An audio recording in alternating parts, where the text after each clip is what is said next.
Hello everyone, welcome to the vigilant maestro. आज जो हम डिस्कस करेंगे वो सीजीएल 2025 में टियर 1 में जो 26 सितंबर थर्ड शिफ्ट में मैथ्स के 25 क्वेश्चंस पूछे गए थे उनको आज हम डिस्कस करेंगे। तो आज का हमारा पहला क्वेश्चन है, देखो इक्वेशन दी हुई है, इसको सोल्व करना है।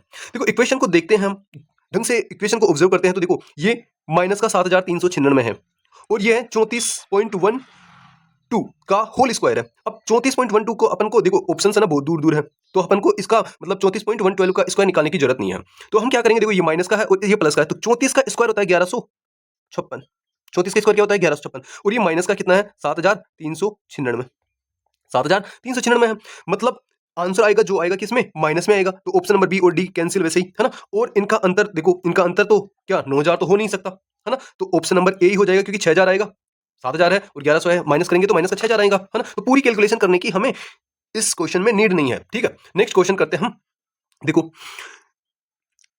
2 वर्ष में बोतलों का उत्पादन 16000 से बढ़कर कितना हो गया, 26000 हो गया। प्रति वर्ष वृद्धि दर, यहां पे लगेगा कंपाउंड इंटरेस्ट है ना। तो कंपाउंड इंटरेस्ट का फॉर्मूला क्या होता है, देखो compound interest A is equal to P bracket 1 plus R की पावर टी, ये होता है कंपाउंड इंटरेस्ट का। ए का मतलब होता है क्या, मिश्र धन, पी का मतलब मूलधन है ना, और आर का मतलब दर जो अपन को फाइंड करनी है। तो यहाँ पे क्या है, ये 26000 क्या है, ए की वैल्यू है तो 26,000 है ना। अभी पी है ना मल्टीपल में है, इसके साथ क्या है मल्टीपल में है, तो इसके नीचे भेज देता हूं मैं पी को। ये कितना हो जाएगा 16000 इक्वल टू 1 प्लस आर का होल स्क्वायर, ठीक है। अब इसको काटेंगे तो ये हो जाएगा, ये कट जाएगा, ये हो जाएगा 13/8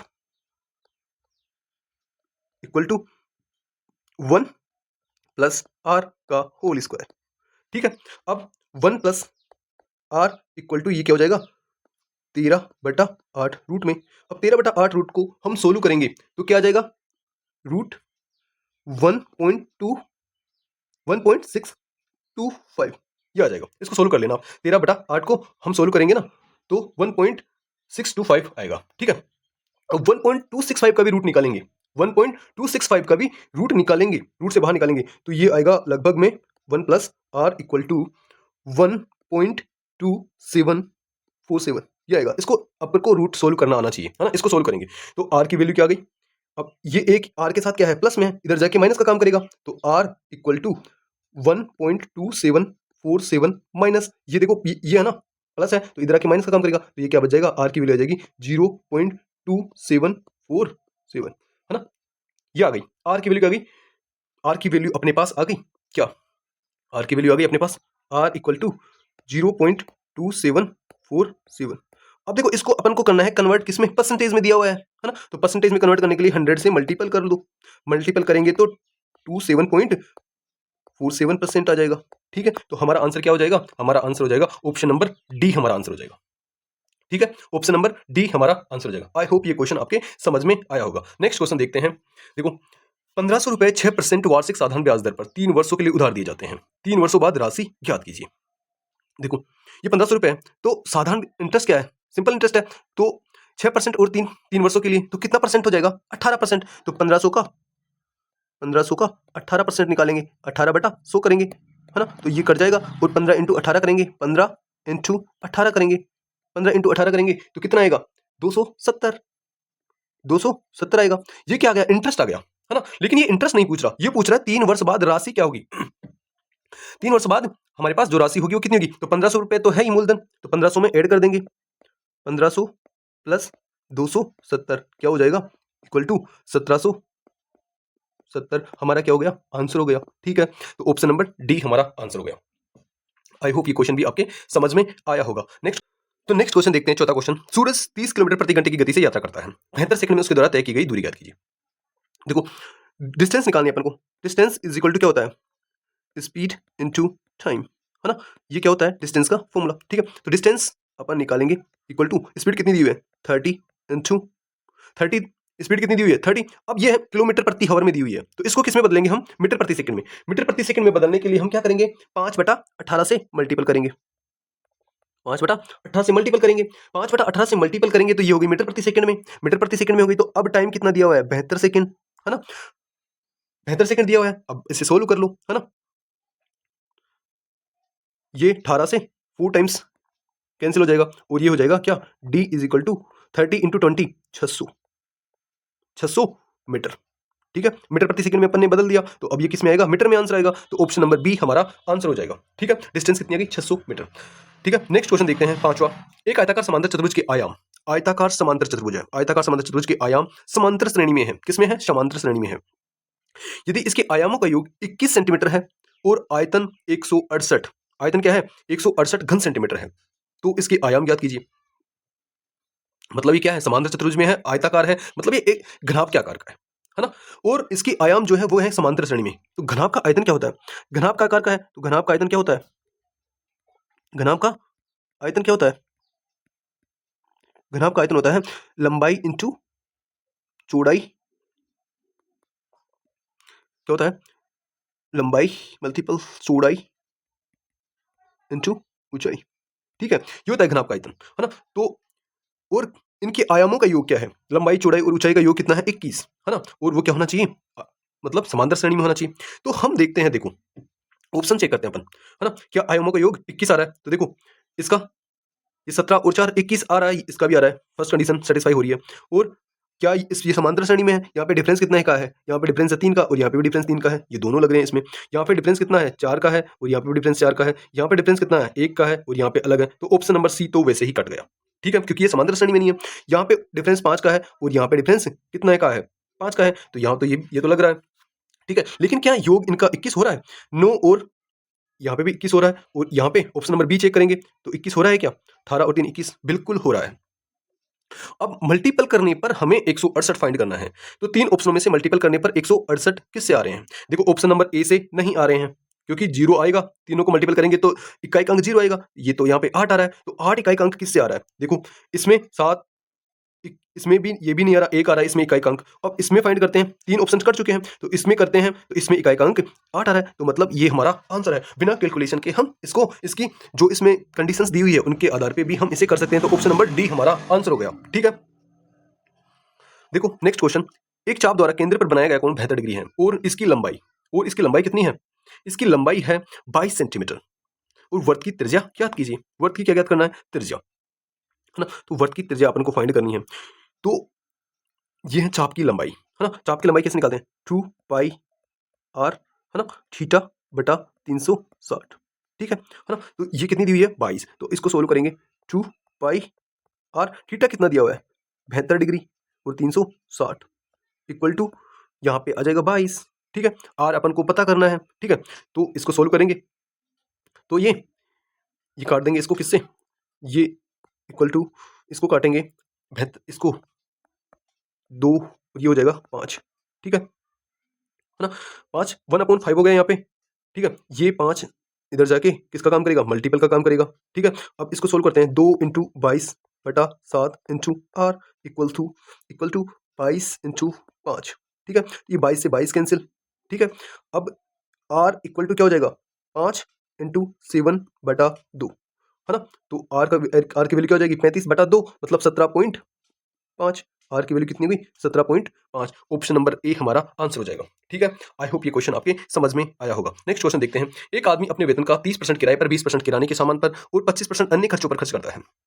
25% अन्य खर्चों पर खर्च करता है। टोटल कितना खर्च कर चुका है ये, 30 और 20 50, 50 और 25 75% खर्च कर चुका है। अगर वह 9,000 रुपये बचाता है तो बचा कितना उसके पास, 25%। तो उसका वेतन क्या होगा, तो ये 9,000 जो दिए हुए हैं, ये कितना परसेंट की वैल्यू है, 25% की। तो अपन को ज्ञात करना है 100%। तो ये 4 बार डिवाइड हो जाएगा और ये हो जाएगा 36,000 रुपए।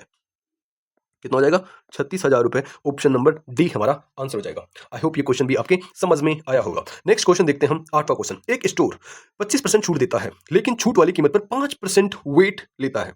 अगर अंकित मूल्य 1600 है तो कुल भुगतान की गई राशि कितनी है ना। तो सबसे पहले 1600 रुपए अंकित मूल्य है, 1600 पर मैं 25% छूट देता हूँ। 25% की फ्रैक्शन क्या होती है, 25% की फ्रैक्शन होती है 1/4, है ना। छूट दे रहा हूं तो ये क्या हो जाएगा, 3/4, है ना। 1600 का 3/4 कितना होगा, ये हो जाएगा 1200। कितना हो जाएगा, 1200। इसको सोल्व करेंगे, 4 से 16 को काट देंगे, है ना। 4 से ये 4 टाइम्स कर जाएगा। अब ये 12 12,000, 1200 हो गए, सॉरी 12,000 नहीं 1200 हो गए। अब 5% वेट लेता है, क्या, छूट वाली कीमत। अब छूट के बाद कीमत कितनी हुई, 1200। अब इस पे 5% वेट लगाना है, 5% वेट लगाना है। तो ये क्या हो जाएगा, 5% वेट लगा दो तो इसका 5% कितना होगा, 5/100, है ना। तो ये क्या क्या हो गया, 60 रुपये हो गया। वेट कितना हो गया, 60 रुपये। तो 1200 उसकी छूट के बाद वो थी, उसका मूल्य हो गया था छूट के बाद। अब 60 रुपये और एक्स्ट्रा ले रहा है, तो ये कितना हो जाएगा, 1260 हो जाएगा। तो 1260 हमारा क्या हो गया, आंसर हो गया। ऑप्शन नंबर बी हमारा आंसर, ठीक है। 1260 क्या हो जाएगा, हमारा आंसर हो जाएगा, ठीक है। नौवां क्वेश्चन, एक कार 3 समान दूरियां क्रमशः 30 किलोमीटर प्रति आवर, 45 किलोमीटर प्रति आवर और 90 किलोमीटर प्रति आवर की गति से तय करती है। पूरी यात्रा में कार की औसत गति। देखो औसत गति कैसे फाइंड करते हैं।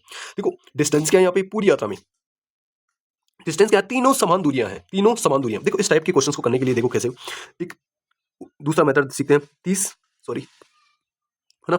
इस टाइप से अगर दूरियां समान नहीं हो, ये तो इजीली हो जाएगा, लेकिन जिसमें दूरियां समान नहीं होती है उसमें थोड़ा सा हमें मतलब करने में थोड़ी कैलकुलेशन में दिक्कत आती है ना। लेकिन इस टाइप से करोगे तो दिक्कत नहीं आएगी आपको। किस टाइप से, देखो 30 किलोमीटर ऐसे लिख लेना, 30 किलोमीटर प्रति आवर, 45 किलोमीटर प्रति आवर और 90 किलोमीटर प्रति आवर, ठीक है। ये लिख लिया आपने, ठीक है। अब इनके सामने आपको लिख लेना है क्या, डिस्टेंस कितनी है, डिस्टेंस का रेशियो क्या है, डिस्टेंस का रेशियो लिखना है, डिस्टेंस नहीं डिस्टेंस का रेशियो। अब यहाँ पे डिस्टेंस समान है तो एक एक लिख लेता हूं मैं, डिस्टेंस का रेशियो सभी के बीच में एक एक है। अगर डिस्टेंस का रेशियो अगर आपको लिख लेना है, अगर डिफरेंट डिफरेंट अलग अलग हो तो भी यहाँ पे लिख लेना है। अब तीसरा काम क्या करेंगे, हम इन तीनों का एलसीएम लेंगे। तीनों का एलसीएम आ गया कितना, 90। कितना आ गया, 90। 90 इसका भाग 90 में देंगे, 30 का भाग 90 में देंगे तो 3 टाइम्स जाएगा। 45 को 90 से डिवाइड, 90 को 45 से डिवाइड करेंगे तो 2 टाइम्स जाएगा और 90 को 90 से 1 टाइम जाएगा, ठीक है। अब क्या करना है, जो ये आ गया ना 90, इनका एलसीएम, एलसीएम अब अपन को क्या निकालना है, एवरेज स्पीड। एवरेज स्पीड कैसे निकालना है, जो ये 90 दिया हुआ है उसको मल्टीपल करना है, किससे मल्टीपल करना है, जो इनका वो क्या नाम से डिस्टेंस का रेशियो दिया हुआ है ना, डिस्टेंस का रेशियो उनके योग से। तो डिस्टेंस का रेशियो कितना है, 1 1 1, मतलब तीनों का योग 3, 1 1 का तीनों का योग 3 हो गया अपॉन। अब इसमें भाग किसका देना है, देखो जो इसकी वो आई ना, मतलब टाइम, ये टाइम मानते हैं अपन, है ना भाई, इसको टोटल दूरी मान रहे हैं। जो इनका ये आता है ना, उसको और इसको मल्टीपल करते हैं, इसको और इसको मल्टीपल करते हैं और इसको और इसको मल्टीपल करके इनके योग का भाग देते हैं। तो 3 एकम 3, ठीक है, प्लस 2 एकम 2, 2 प्लस, तो इसको 1 इंटू 1 करेंगे तो 1। तो ये क्या हो गया, एवरेज स्पीड क्या हो गई, इनका योग करना है, इनका योग करना है 90 इंटू 3 अपॉन ये कितना हो गया, 6 हो गया, ठीक है। तो ये क्या हो गया, 3 से ये 2 टाइम्स कर जाएगा और ये 45 आ गया हमारा आंसर। क्या हो गया, एवरेज स्पीड क्या आ गई, 45 किलोमीटर प्रति आवर। क्या आ गई, एवरेज स्पीड क्या आ गई, 45 किलोमीटर प्रति आवर, ठीक है। देखो आई होप ये क्वेश्चन आपके समझ में आया होगा। नेक्स्ट क्वेश्चन करते हैं। देखो अम्ल और जल के 40 लीटर मिश्रण में अम्ल और जल का अनुपात 3:1 है। कितना है, 3:1 दिया हुआ है 40 लीटर में। इस मिश्रण में से 8 लीटर निकालकर, 8 लीटर निकाल लिया। अब टोटल 40 में से 8 लीटर अगर आप घटा दोगे तो कितना बचेगा, 32 लीटर बचेगा। कितना बचेगा, 32 लीटर बचेगा, ठीक है। 32 लीटर बचेगा तो अनुपात तो सेम रहेगा ना, अनुपात तो सेम रहेगा अम्ल और जल का। तो एसिड, अम्ल और वाटर, उनका अनुपात क्या हो गया, 32 लीटर में 3:4, है ना। तो ये क्या हो जाएगा, 24 और 32 में कितना हो जाएगा, 24 और 8, ठीक है। अब इस मिश्रण में से 8 लीटर निकालकर उसकी जगह 8 लीटर ही उसकी जगह 1:3 वाले अम्ल और जल का अन्य विलयन डाला जाता है। अब इसमें डाला जाता है 8 लीटर ही डाला जाता है। 8 लीटर निकाल लिया, है ना, 40 था पहले, 8 लीटर निकाल लिया, 32 बचा और 32 में इनका रेशियो ये है। अब 8 लीटर क्या करेगा, इसमें 8 लीटर क्या करेगा, डाल देगा मिश्रण दूसरा, है ना। और उसमें उस मिश्रण में अनुपात क्या है, उसमें 8 लीटर में, है ना, 1:3 का रेशियो है अम्ल और पानी का। तो अम्ल और पानी कितना है इसमें, 2 तो अम्ल है, 2 भाग अम्ल है, 2 लीटर अम्ल है और 6 भाग क्या है, 6 लीटर क्या है, पानी है। तो 2 लीटर अम्ल होगा और 6 लीटर पानी होगा, ये हम उसमें डाल देते हैं, ठीक है। तो अब टोटल कितना हो गया, ये हो गया 26, है ना, और इसका रेशियो कितना हो गया, 14, ठीक है। अम्ल और जल का अंतिम अनुपात निकालना है, तो ये हो गया 13:7। कितना हो गया, 13:7। ऑप्शन नंबर हमारा क्या हो गया, ऑप्शन नंबर बी हमारा आंसर हो गया। आई होप ये क्वेश्चन भी आपके समझ में आया होगा, ठीक है। नेक्स्ट क्वेश्चन देखते हैं। ललित एक काम को 15 दिन में पूरा कर सकता है, लक्ष्मण उसी काम को 25 दिन में पूरा कर सकता है। वे 5 दिनों तक एक साथ काम करते हैं। अगर शेष काम ललित और देवेन 4 दिनों में पूरा करते हैं तो देवेन अकेला उस काम को कितने दिन में पूरा कर सकता है। देखो सबसे पहले ललित, है ना, ललित को ए मान लेता हूं मैं ना, ललित कितने दिन में करता है, 15 दिन में, ठीक है। और लक्ष्मण को बी मान लेता हूं, ठीक है। ललित को ए मान लिया, लक्ष्मण को बी मान लेता हूं, ठीक है। सॉरी, लक्ष्मण को बी मान लिया, बी कितने दिन में कर सकता है उस काम को, 25 दिन में, ओके। अब इनका एलसीएम ले लेता हूं, एलसीएम कितना आया, एलसीएम आ गया 75, ठीक है। 75 एलसीएम आ गया तो ये इसकी एफिशिएंसी 3 आ गई और इसकी एफिशिएंसी 5 आ गई। ललित की एफिशिएंसी 5 आ गई और लक्ष्मण की एफिशिएंसी 3 आ गई। ठीक है, और वे 5 दिनों तक एक साथ काम करते हैं, 5 दिनों तक काम कर रहे हैं, तो इनकी एफिशिएंसी का योग कितना हो गया? 8, है ना? एफिशिएंसी कितना हो गई? 8। तो 5 दिन में कितना करेंगे? 8 × 5 कितना काम कर लेंगे? 40 काम कर लेंगे। अब 75 में से मैं अगर 40 माइनस कर देता हूं तो कितना काम बच जाएगा? 35। 35 काम बच जाएगा ना? 35 काम बच गया। ठीक है, अब ये 35 काम जो शेष काम बच गया उसको देवेन 4 दिनों, ललित और देवेन 4 दिनों में काम करता है। अब देवेन की अपन को ना एफिशिएंसी पता है, कुछ नहीं पता, लेकिन ललित की तो पता है ना। तो ललित 4 दिन में कितना काम करेगा? ललित है, एक को ललित माना था, तो 4 दिन में 20 काम करेगा। कितना काम करेगा? 5 उसकी एफिशिएंसी है, तो 4 दिन में कितना काम करेगा? 20 करेगा। ठीक है, ललित करेगा 20, है ना? ललित, ठीक है, ए, है ना? ललित 4 दिन में कितना करेगा? 20। बचा कितना? रिमेनिंग काम कितना बचा? अब बच रहा है 15, और इस 15 काम को ही देवेन, जो ये लड़का है देवेन नाम का, वो इसे कितने दिन में करता है? 4 दिन में। कितने दिन में? 4 दिन में करता है। अगर देवेन 4 दिन में काम करता है तो पूरा काम 4 दिन में 15 करता है ना? 4 दिन में 15 करता है, तो इसकी एफिशिएंसी क्या आ जाएगी? इसकी एफिशिएंसी कितनी आ गई? इसकी एफिशिएंसी कितनी आ गई पता आपको? तो 4 का भाग इसमें दे देंगे, है ना? तो देवेन की एफिशिएंसी हम निकालेंगे, है ना?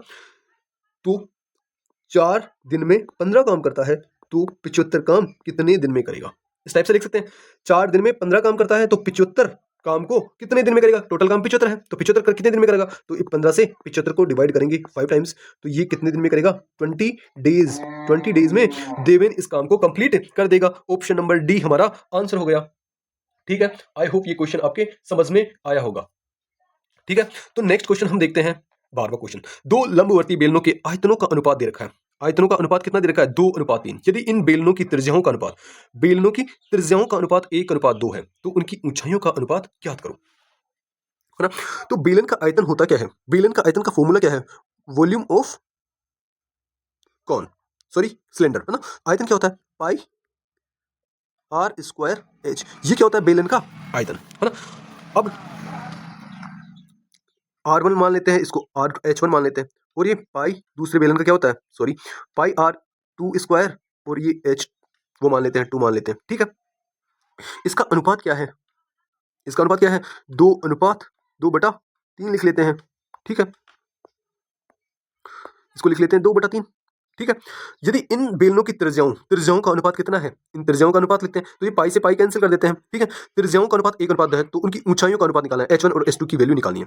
तो इसको निकालेंगे, तो 1 का स्क्वायर इंटू H1 अपॉन 2 का square 4 into H2 equal to 2/3। ठीक है, अब ये 4 यहाँ से ऊपर चला जाएगा। ठीक है, और ये 1 नीचे आ जाएगा। ठीक है, तो यहाँ से ये हट जाएंगे। ठीक है, तो H1 और H2 की वैल्यू क्या आ गई? H1 और सॉरी इंटू 4/3 इंटू 1। ठीक है, तो ये क्या हो गई? 8:3। 8:3। ऊंचाइयों का अनुपात क्या हो गया? 8:3। ठीक है, ऑप्शन नंबर डी हमारा आंसर हो गया। ठीक है, आई होप ये क्वेश्चन आपके समझ में आया होगा। नेक्स्ट क्वेश्चन देखते हैं, 13वां। यदि किसी प्रिज्म की ऊंचाई 3 गुनी कर दी जाए, प्रिज्म की ऊंचाई 3 गुनी कर दी जाए जबकि आधार का क्षेत्रफल स्थिर है, तो आयतन पर क्या प्रभाव पड़ेगा? आयतन पर क्या प्रभाव पड़ेगा? तो प्रिज्म का वॉल्यूम क्या होता है? प्रिज्म का वॉल्यूम का फॉर्मूला होता है, देखो क्या है ना, जो बेस होता है, क्या? Area of base. वॉल्यूम क्या होता है? Area of base into height. Area of base into height क्या होता है? वॉल्यूम होता है किसका? प्रिज्म का। ठीक है, तो एरिया ऑफ बेस क्या दे रखा है? कांस्टेंट दे रखा है। क्या दे रखा है? कांस्टेंट। ये क्या दे रखा है? कांस्टेंट। तो इसका वॉल्यूम पर जो भी प्रभाव पड़ेगा वो डिपेंड किस पे करेगा? हाइट पे करेगा। ठीक है, तो अगर हाइट 3 गुनी हो रही है, हाइट पहले 1 थी, अब क्या हो गई? 3 गुनी हो कर दिए इसको, तो वॉल्यूम पर भी क्या इफेक्ट पड़ेगा? वॉल्यूम भी 3 टाइम्स हो जाएगा, है ना? तो वॉल्यूम भी 3 गुनी ही हो जाएगी। वॉल्यूम भी 3 गुनी हो जाएगी, मतलब ऑप्शन नंबर बी हमारा आंसर है। ठीक है, क्योंकि हाइट का स्क्वायर कुछ नहीं है, तो यहाँ पे जितने टाइम्स हम हाइट को बढ़ाएंगे उतनी टाइम्स हमारी वॉल्यूम बढ़ेगी। ठीक है, 14वां क्वेश्चन करते हैं। एक शंकु को पिघलाकर उससे आधी त्रिज्या वाले दूसरे शंकु का आकार दिया गया। एक शंकु है, उसे पिघलाकर आधी त्रिज्या, उसकी त्रिज्या क्या कर दी गई? आधी त्रिज्या वाले दूसरे शंकु का आकार दिया गया। यदि मूल ऊंचाई 12 सेंटीमीटर थी तो नई ऊंचाई ज्ञात कीजिए।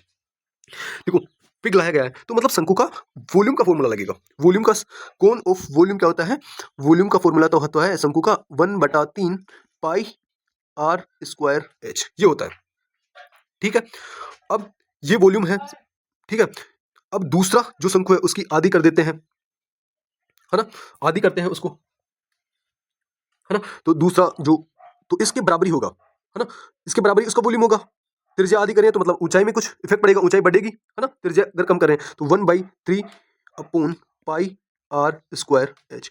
तो ये क्या हो गया, 1/3 और पाई तो कैंसिल हो गया, अब बचा आर स्क्वायर एच 1 और are square H 2, sorry R1 और ये इसको R2 बोल देते हैं, ठीक है, ठीक है। अब त्रिज्या इसकी क्या थी, त्रिज्या पहले R थी, है ना, तो इसकी त्रिज्या हम मान लेते हैं x, इसकी x स्क्वायर है और ऊंचाई कितनी है 12 सेंटीमीटर, ठीक है। अब क्या करते हैं, इसकी त्रिज्या क्या कर दी गई है आधी, मतलब x/2, है ना, तो x/2 का स्क्वायर करेंगे तो x स्क्वायर अपॉन 4, है ना, इंटू h2, ठीक है। ये अपन को फाइंड करना है, तो x स्क्वायर से x स्क्वायर कैंसिल, है ना, और ये 4 इधर आके मल्टीपल हो जाएगा, तो h2 क्या आ गई, 12 इंटू 4 करेंगे तो क्या आ जाएगा 48 सेंटीमीटर, हमारा आंसर हो गया 48 सेंटीमीटर। बोले तो ऑप्शन नंबर ए हमारा आंसर हो गया, ठीक है। आई होप ये क्वेश्चन आपके समझ में आया होगा। तो नेक्स्ट क्वेश्चन देखते हैं हम। त्रिभुज एबीसी में सी समकोण है, सी क्या है, समकोण है, सी समकोण है त्रिभुज एबीसी में। इसका मतलब क्या हुआ, मतलब a plus B is equal to 90 degree होगा। अगर सी समकोण है तो a प्लस कोण ए और कोण बी क्या होगा 90 डिग्री होगा। तो यहां पे क्या दिया हुआ है, साइन, यदि साइन ए क्या दिया हुआ है 5/13, तो कोस बी की वैल्यू अपन को फाइंड करनी है। जब a प्लस बी 90 डिग्री हो तो क्या होता है, साइन ए इक्वल टू होता है कोस बी के, तो कोस बी की वैल्यू भी 5/13 होगी, मतलब ऑप्शन नंबर ए होगी, क्योंकि दोनों कोणों का योग क्या है 90 डिग्री, ठीक है। ये समझ में आया होगा। और आप इसे ट्रायंगल बना के भी कर सकते हो, लंबवताकरण वाले पाइथागोरस वाले ट्रिपलेट से, ओके। वैसे आपको ये चीज पता होनी चाहिए, जब दो कोणों का योग 90 डिग्री हो तो साइन ए प्लस साइन बी इक्वल होते हैं, ओके। नेक्स्ट क्वेश्चन, 3 डिग्री को रेडियन में बदले, 3 डिग्री को क्या करना है, रेडियन में बदलना है। तो एक 1 डिग्री इक्वल टू क्या होता है, 1 डिग्री इक्वल टू क्या होता है, पाई अपॉन 180 रेडियन में, 1 डिग्री को रेडियन में ये बोलते हैं। तो 3 डिग्री को क्या बोलेंगे, तो 3 डिग्री को हम 3 डिग्री को इंटू कर देंगे किससे, पाई अपॉन 1/180, है ना। तो ये क्या हो जाएगा, 3 से 18 को काटेंगे तो 6 आ जाएगा, तो ये क्या आ जाएगा पाई/6 60 रेडियन, ठीक है। ये हमारा आंसर हो गया, ठीक है, पाई/60, ऑप्शन नंबर सी हमारा आंसर हो गया, ठीक है। नेक्स्ट क्वेश्चन देखते हैं, 17वां question, if a plus B is equal to 90 degree, यदि साइन ए है देन कोस बी। वही अभी जस्ट देखो एक शिफ्ट में दो एक ही टाइप के क्वेश्चंस अभी ये पूछा था, है ना। अब एक और ये क्वेश्चन पूछ लिया, जब a प्लस बी 90 डिग्री है तो क्या होगा, sine A equal to sine A equal to cos B, है ना। तो कोस बी पूछ रहा है, ठीक है, तो क्या हो जाएगा, कोस बी साइन ए के इक्वल हो जाएगा, तो ये 5/13 ही हो जाएगा, ऑप्शन नंबर ए ही हमारा आंसर हो जाएगा। कब, जब a प्लस बी 90 डिग्री हो तब साइन ए किसके इक्वल होता है, कोस बी के, ठीक है। Sine A equal to cos B, ये आपको याद रखना है, ठीक है, इफ देन, ठीक है। नेक्स्ट क्वेश्चन 18वां, दो रेखाओं के प्रतिच्छेदन पर दो कोण ऊर्ध्वाधर विपरीत होते हैं, यदि उनमें से एक कोण का माप 45 है तो दूसरे कोण का माप क्या होगा। देखो, दो रेखाओं के प्रतिच्छेदन पर दो कोण ऊर्ध्वाधर विपरीत होते हैं। देखो दो रेखाएं हैं, सॉरी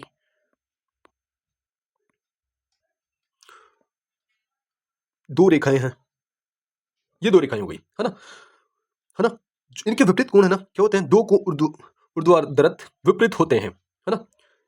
यदि उनमें से एक कोण, ये दो कोण एक दूसरे के विपरीत है ना, उनमें से एक कोण क्या है, ये कितना है 45 डिग्री, तो दूसरे कोण का माप बताओ।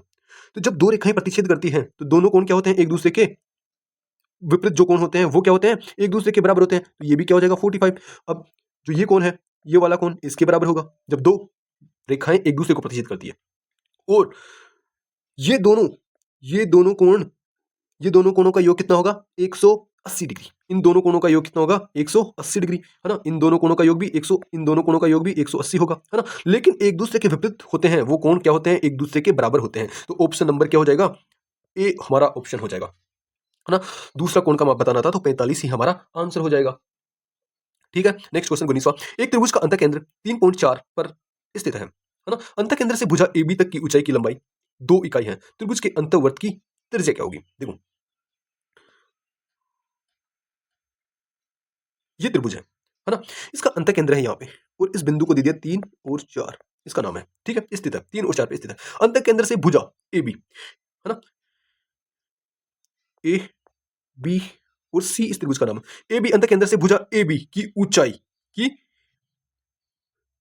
की लंबाई, मतलब इसकी लंबाई क्या है 2, क्या है 2, इसकी लंबाई क्या है, इसकी लंबाई है 2 इकाई है। त्रिभुज के अंतः केंद्र अंतःवर्त की त्रिज्या ज्ञात कीजिए।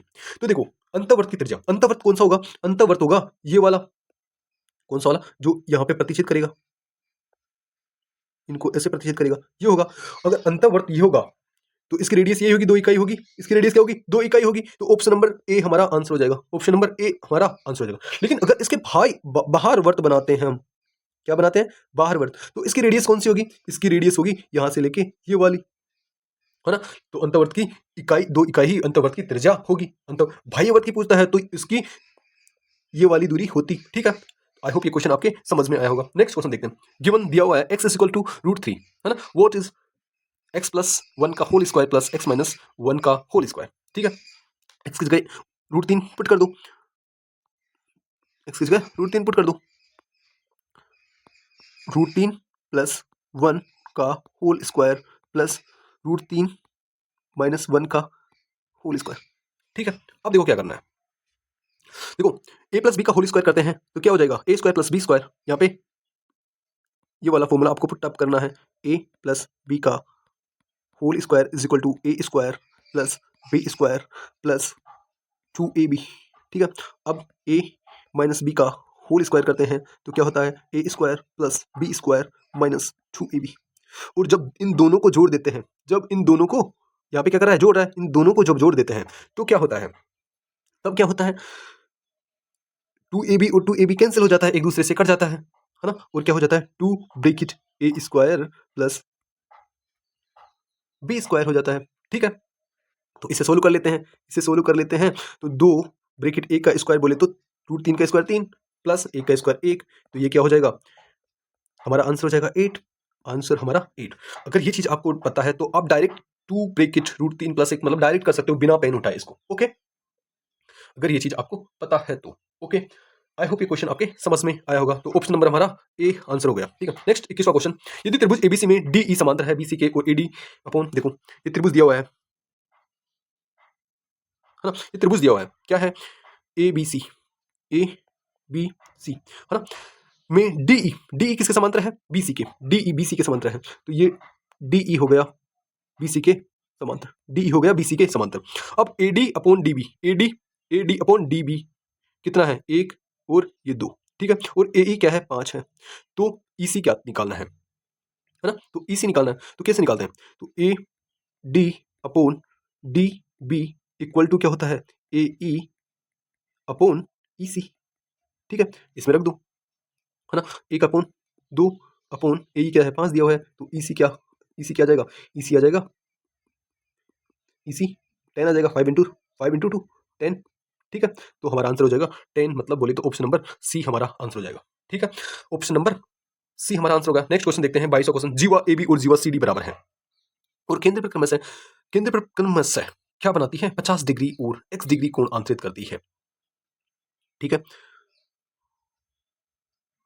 ये वर्त है ए बी और सी डी, क्या है ये वर्त है, और ए बी और सी डी दो बराबर जीवाएं हैं और केंद्र पर 50 डिग्री और x डिग्री कोण बनाती है। देखो एक जीवा ये हो गई, ठीक है, अब ये कोण बना रही है, सॉरी यहां से लेके ये केंद्र है, यहां से लेके ये कोण बना रही है कितना 50 डिग्री,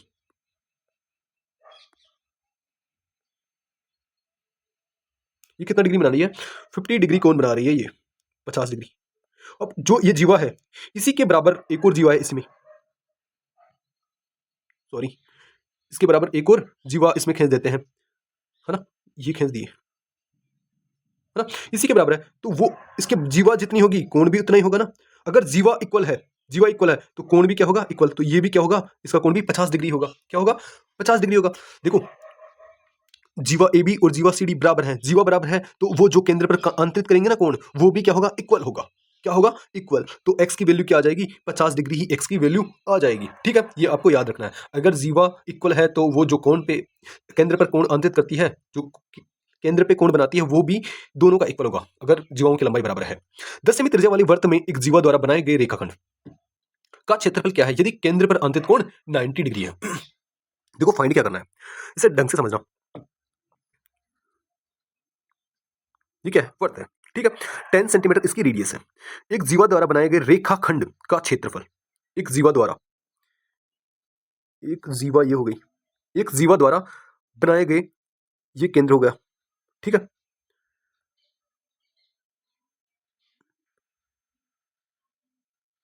ये हो गया। तो ये है 10, ये है 10, अभी जीवा है, और ये कितने डिग्री का कोण बना रही है, 90 डिग्री का। कितने डिग्री का कोण बना रही है, 90 डिग्री का।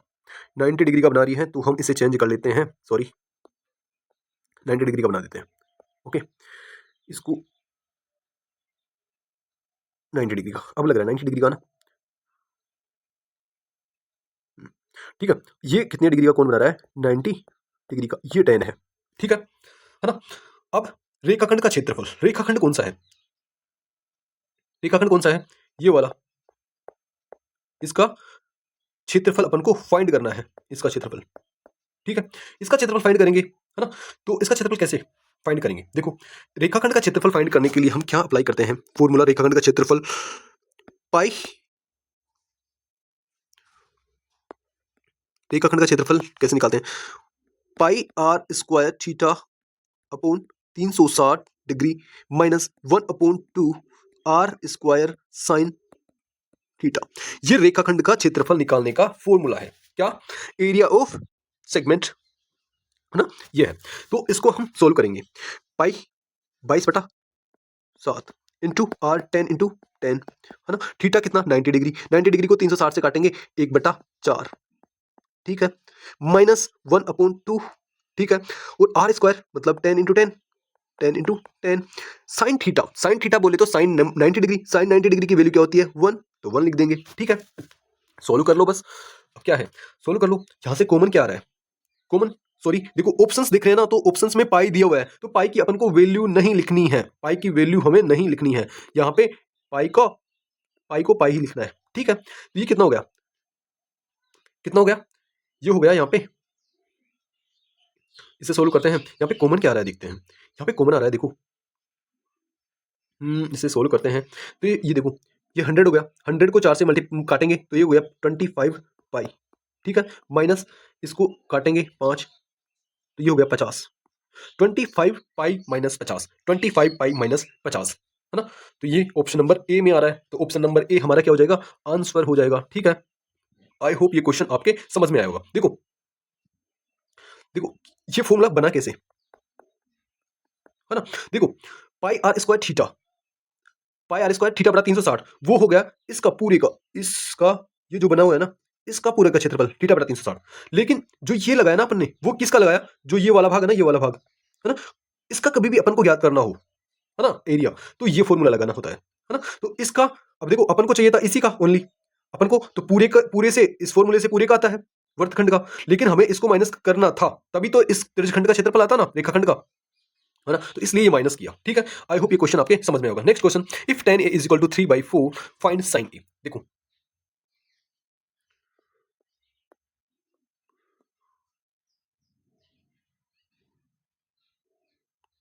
देखो